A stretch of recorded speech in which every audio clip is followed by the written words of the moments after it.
ഇപ്പോൾ എഴുത്തുകാരി സുഹ്റ നമുക്കൊപ്പം ചേരുന്നു. ഇ പി സുഹ്റ മാഡം നമസ്കാരം. നമുക്കറിയാം, എഴുത്തുകളൊക്കെ നമ്മൾ മുൻപേ വായിച്ചിട്ടുള്ളതാണ്. ഈ ഇസ്ലാം മതത്തിൽ നിലനിൽക്കുന്ന അല്ലെങ്കിൽ സമൂഹത്തിലുള്ള സ്ത്രീകൾക്ക് നേരിടേണ്ടി വന്ന പല നിയന്ത്രണങ്ങളെയൊക്കെ പൊളിച്ച് കൈ കൊടുത്ത ആളാണ്. ഇപ്പോഴും ഈ സമയത്ത് നമുക്ക് ഈ മതപണ്ഡിതൻ്റെ പ്രസംഗം കേൾക്കുമ്പോൾ സത്യം പറഞ്ഞാൽ ചിരിക്കണോ കരയണോ എന്നുള്ളതാണ്.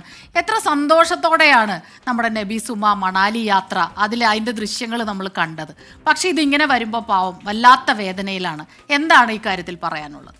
ഇതില് പറയാനുള്ളത്, ഇത് ആണധികാരത്തിന്റെ ശബ്ദം നമ്മൾ കേൾക്കുന്നത്. മുസ്ലിം സ്ത്രീകൾ എന്ന് പറഞ്ഞാൽ ചങ്ങലക്കിടണം അവർക്ക്. ഒരു ഭർത്താവ് മരിച്ചുപോയ ഭാര്യനെ മറയിൽ കിടത്തണം എന്ന് പറയുന്നത് അല്ലേ? അതെന്തിനാണ്? അവൾക്ക് ഗർഭം ഉണ്ടാവുമെന്ന് നോക്കാൻ വേണ്ടിട്ട്. ഇന്നത്തെ ഈ ആധുനിക കാലത്ത് ഒരു 100 കെട്ടിയിടാൻ മതി. ഇതൊന്നും ആരും പറയേണ്ട കാര്യങ്ങളല്ല. അതുപോലെ തന്നെ ഇദ്ദേഹം പറയുന്നത് അവര് പോയിട്ട് ഖുർആൻ ഓതിയിട്ട് അവിടെ ഇരിക്കാൻ വേണ്ടി. ഇദ്ദേഹം പോയിട്ട് പള്ളിയിൽ പോയിട്ട് ഖുർആൻ ഓതി ഇരിക്കട്ടെ. ഇത് സ്ത്രീകളെ അടിച്ചമർത്താനുള്ള ഓരോരോ വഴിയാണ് ഇവർ എടുത്തുകൊണ്ടേ വരുന്നത്. കാരണം മറ്റനേകം പ്രശ്നങ്ങളുണ്ട് മോളെ. ഇവിടെ ഒരുപാട് പ്രശ്നങ്ങൾ നടക്കുന്നുണ്ട്. ഇതിനെല്ലാം മാറി വരാൻ വേണ്ടിട്ട് ഇവരിങ്ങനെ പറയുന്നതാണ്. അപ്പം ഞാൻ ചോദിക്കുന്നത്, കേൾക്കുന്നുണ്ട്. അപ്പൊ സ്ത്രീകളെ സംബന്ധിച്ചിടത്തോളം ഒന്നും പോകരുത്, എവിടെയും പോകരുത്, ഒന്നും ചെയ്യരുത്. അപ്പൊ അടങ്ങി ഒതുങ്ങി ഇങ്ങനെ ഇരുന്നോണം. അപ്പൊ ഭർത്താക്കന്മാര് മരിച്ചുപോയാൽ ആ ഭാര്യക്ക് ഒരുപാട് പ്രോബ്ലംസ് ഉണ്ടാവും. അവരെ മക്കളെ വളർത്തണം, അവരെ മക്കളെ വളർത്തിയെടുക്കണം, അവർക്ക് അതിന് വിദ്യാഭ്യാസം കൊടുക്കണം. അങ്ങനെ ഒരുപാട് പ്രശ്നങ്ങൾ ഉണ്ടാവും. ഇതൊന്നും ഇവർക്ക് പ്രശ്നമല്ല. പിന്തുണാവകാശത്തിന്റെ കിട്ടാത്ത അതൊന്നും ഇവർക്ക് പ്രശ്നമല്ല. സ്ത്രീകൾ എവിടെയെങ്കിലും പോയാൽ ഇപ്പൊ ഒരു ഭാര്യയാണ് മരിച്ചതെങ്കിൽ അയാൾ അന്നേരം പോയിട്ട് വേറെ കല്യാണം കഴിക്കും, അല്ലെങ്കിൽ അയാൾ ആസ്വദിക്കും അല്ലേ? ഭർത്താവ് മരണപ്പെട്ടാൽ നിങ്ങൾ ഇങ്ങനെ അടങ്ങി. അത് ഒരിക്കലും ഇസ്ലാം വിരുദ്ധാണ്, ഭരണഘടനാ വിരുദ്ധാണ്, ഖുർആൻ വിരുദ്ധാണ്, എല്ലാത്തിനും വിരുദ്ധാണത്. മനുഷ്യാവകാശ ലംഘനമാണ്. ഒരു സ്ത്രീയെ പിടിച്ചിങ്ങനെ മുമ്പ് കാലത്തെ ചെവിയില് പരുത്തി വെക്കണമെന്നാ പറയുന്നത്. ആണുങ്ങളെ ശബ്ദം കേൾക്കരുത് എന്ന് പറഞ്ഞിട്ട്. ആ രീതിയിലുള്ള ഇപ്പോഴും പ്രാകൃതമായ ചിന്താഗതി കൊണ്ട് നടക്കുന്ന ആളുകളായി ഇവരൊക്കെ പോയിട്ട് പള്ളിയിൽ ഇരുന്നിട്ട് ചെല്ലട്ടെ, അല്ലാതെ ഖുർആൻ വായിക്കട്ടെ. അത് മാത്രല്ല, ഭക്ഷണം ഉണ്ടാക്കി കഴിക്കട്ടെ.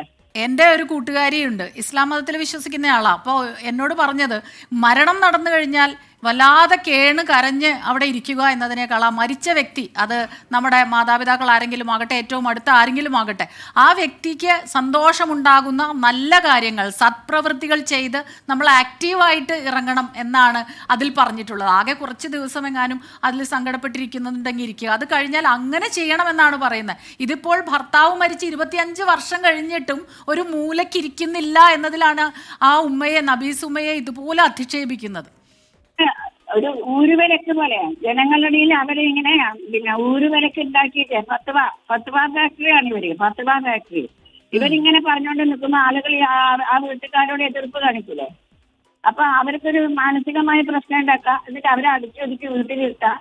ഇതല്ല ഈ നൂറ്റാണ്ടിൽ നടക്കുന്ന കാര്യങ്ങളാണോ? ഇവരൊക്കെ ഏത് ലോകത്താണ് ജീവിക്കുന്നത്?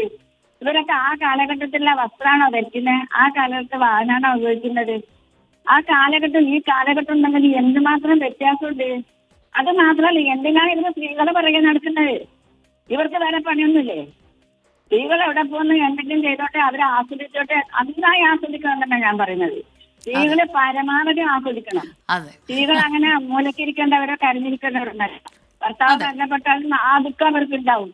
എന്നാലും അവർ ജീവിതത്തിലേക്ക് വരണം. അത് പറഞ്ഞിട്ട് അവർ മൂലക്കിരിക്കലല്ല. അത് ഭയങ്കരമായ ഒരു മാനസികമായ പീഡനമാണ്. അതെ, എന്തായാലും ഈ വാക്കുകൾ നമ്മൾ നബീസ് ഉമ്മയിലേക്ക് എത്തിക്കാൻ ശ്രമിക്കും. അത് എത്തട്ടെ.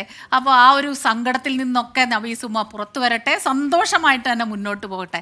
നന്ദി ഞങ്ങളോട് ഈ സമയത്ത് കൃത്യമായിട്ട് വ്യക്തമായിട്ട് ഇക്കാര്യത്തിൽ ഒരു പ്രതികരണം തന്നതിന്. മാഡം, നമുക്ക് അഭിജിത്തിലേക്ക് പോവാം അല്ലേ? അഭിജിത്ത് പ്രതികരണം കേട്ട് കാണും അഭിജിത്ത് എന്ന് വിചാരിക്കുന്നു. അപ്പോൾ ഈ രീതിയിലാണ്. അപ്പോൾ എന്താണ് ഇനി അടുത്ത നടപടി എന്ന് ചോദിച്ചാൽ, നബീസ് ഉമ്മയെ ഈ നമ്മുടെ എല്ലാവരുടെയും സപ്പോർട്ട്, എല്ലാ മനുഷ്യരുടെയും സപ്പോർട്ട്, പ്രത്യേകിച്ച് സ്ത്രീകളുടെ ആ സപ്പോർട്ട് അവരിലേക്ക് എത്തിക്കുക എന്നുള്ളത്. ആ മകളും ഇടുക്കിയാണ് കേട്ടോ, അത് പറയാതെ വയ്യ. അമ്മയ്ക്ക് എത്ര തുണയാണ് കൊടുക്കുന്നത്. ഷീ ഈസ് വെരി സ്ട്രോങ് അല്ലേ?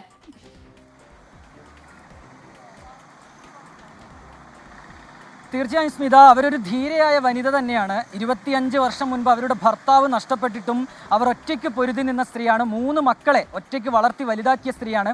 തൊഴിലുറപ്പിന് ഉൾപ്പെടെ പോയാണ് അവർ മുന്നോട്ട് പോകുന്നത് എന്നാണ് നമ്മൾ മനസ്സിലാക്കുന്നത്.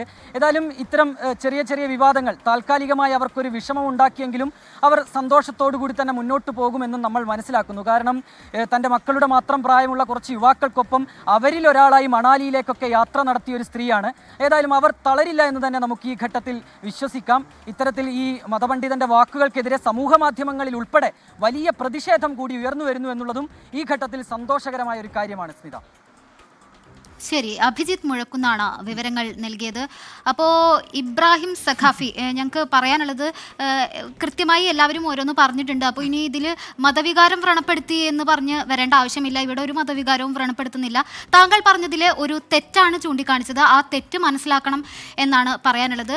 പിന്നെ നമ്മുടെ ഉമ്മ ഇത് കാണുകയാണെങ്കിൽ, ഉമ്മച്ചി ഇത് അടുത്ത തവണ അടുത്ത ട്രിപ്പ് എൻ്റെ വീഡിയോ ഞങ്ങൾക്ക് അയച്ചു തരാം. ഞങ്ങളത് ഓൺ എയർ കാണിക്കും. ഇങ്ങനെ പോരട്ടെ, ഓക്കെ? ഞങ്ങൾക്ക് അതേ പറയാനുള്ളത്. നമുക്ക് ആ വീഡിയോ കാണുമ്പോൾ ഭയങ്കര സന്തോഷം തോന്നി. അതുപോലത്തെ അടുത്ത വീഡിയോ ഞങ്ങൾക്ക് കിട്ടണം മസ്റ്റ് ആയിട്ട്. ഉമ്മച്ചി ഇത് കാണുന്നുണ്ടെങ്കിൽ, ഓക്കെ?